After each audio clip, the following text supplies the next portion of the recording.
bits first. Yeah. Excuse us.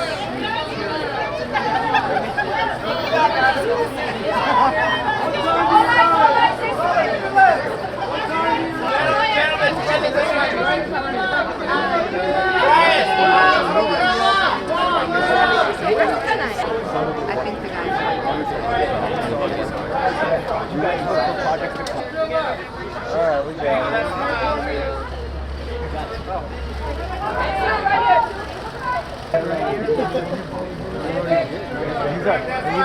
he's really going to Rick, one more time. Look at Stewart.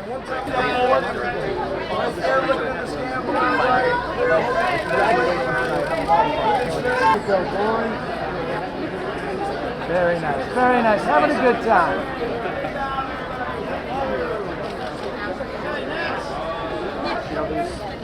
There's always a bit of apprehension. So we were involved in something we've been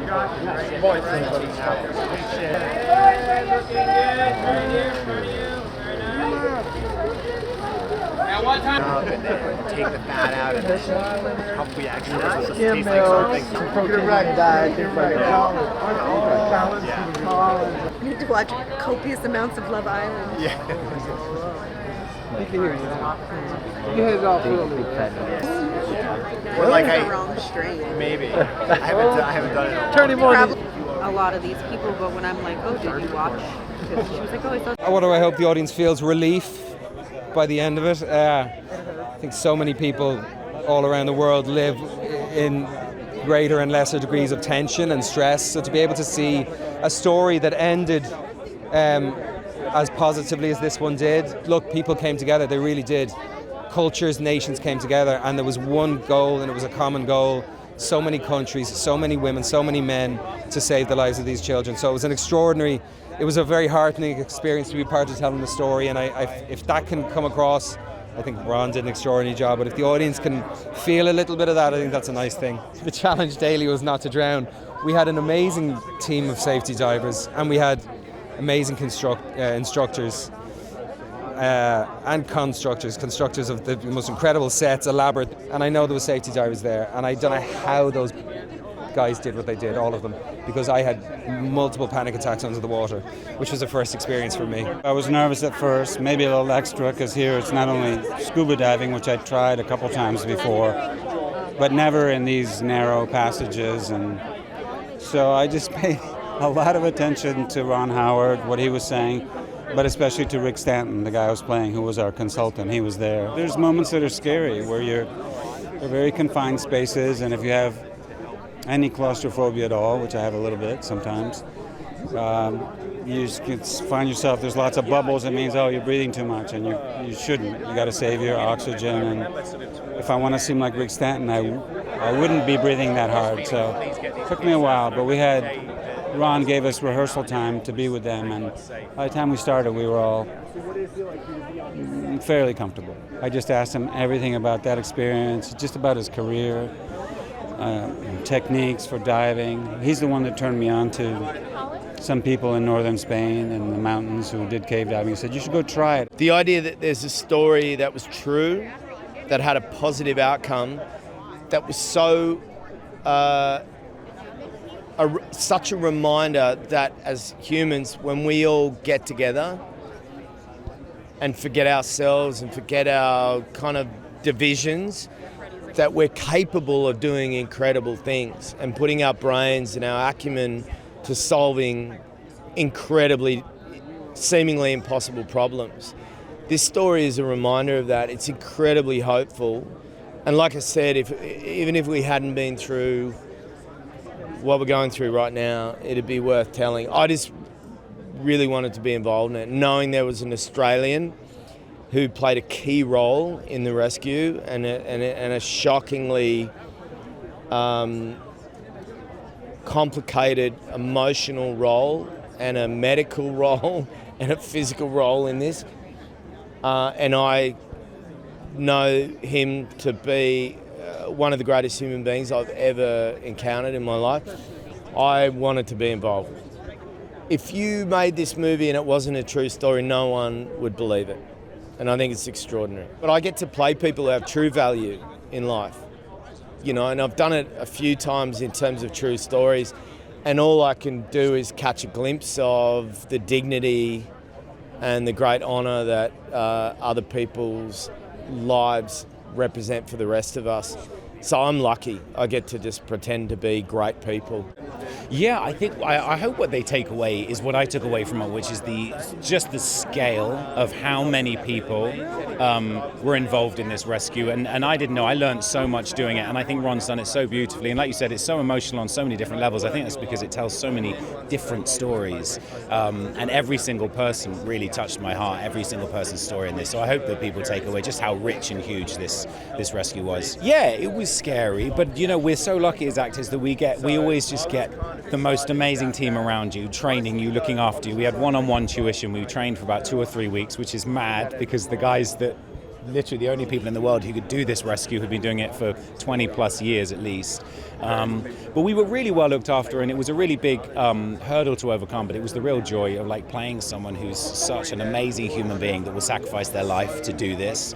To hold a candle up to them was a real honor. So anytime I was terrified, I just thought, these guys did this for real. I get to get out of here and have a flat white in a minute, But that was a beautiful thing about this movie. We were all kind of embedded in this together, and we went through it together, so we had each other's backs. So anytime we got afraid, but I had quite a few moments. I don't like small spaces, so I had quite a few moments where I thought, man, I'm really struggling here. But you could clock eyes with Viggo or Joel or Colin underwater, and they'd give a little thumbs up, and you think, yeah, come on, breathe, we got this. So it was tough but rewarding. I thought the timing was perfect for this story. I also thought that it was going to be challenging. But I thought the combination of these themes, of what they represent, and the sort of visceral suspense of a story like this made it a really good movie opportunity for me as a director, and I thought for audiences as well. I hope they make an emotional connection with, the various brands of courage and heroism on display. It's not just the divers. This really was, it was thousands of people, and it was a massive international effort, and there were people making sacrifices in, a wide array of ways, and they all mattered. And, it's a really inspiring story in that way. Well, going all the way back to Apollo 13, I've just realized that part of the entertainment value of a film like this is authenticity. And audiences can kind of smell it. And today you can jump online and double check things. And so, part of your promise with the audience is, we're going to collapse this story. We're going to make it very watchable and exciting and emotional and engaging. But the foundations and the specifics of this are going to ring true. It's going to offer you a sense of really what happened. It was demanding, and yet once the actors, led by Viggo Mortensen and Colin Farrell, once they had trained with the real-life divers, and Rick Stanton and Jason Malton, they came to me and said, we have to do all the diving. This is such a specific technique that it's like part of our characters that we get this right. Well, this was so liberating for me and great for audiences because the way the shots unfold, it's so mesmerizing, and then you realize this is them. This is them in those tight places. This is them, dealing with that danger and this highly technical diving, and it was, it was just, I so appreciated, their commitment. Basically, I want them to look at this movie as entertainment, for one. Enjoy it, not to pick anything out of it. There's nothing negative about it because it's a feel-good movie based on a true story, told very well by Ron, and it is a story about Thailand, about courage, about love, about heroism, about everything that is actually Thai. It's a cultural thing, and Ron portrayed it really, really well. It's really good. Some of the, I think what Ron's done with the diving scenes and what the actors have done, it's incredibly realistic. The noises, the sound engineering is fantastic. That brings the diving back completely. But it's the sort of cave entrance sets that really brings the drama and the emotion and the tension of what was going on, chaos of what was going on. Well, there's two things from a personal point of view. we were involved in it very much hands-on, and in a way we made it look too easy. Every day we'd go in, 4 or 5 boys would come out, and nobody really engaged or knew what we went through and how we did it. So I'm really pleased that people get to see that.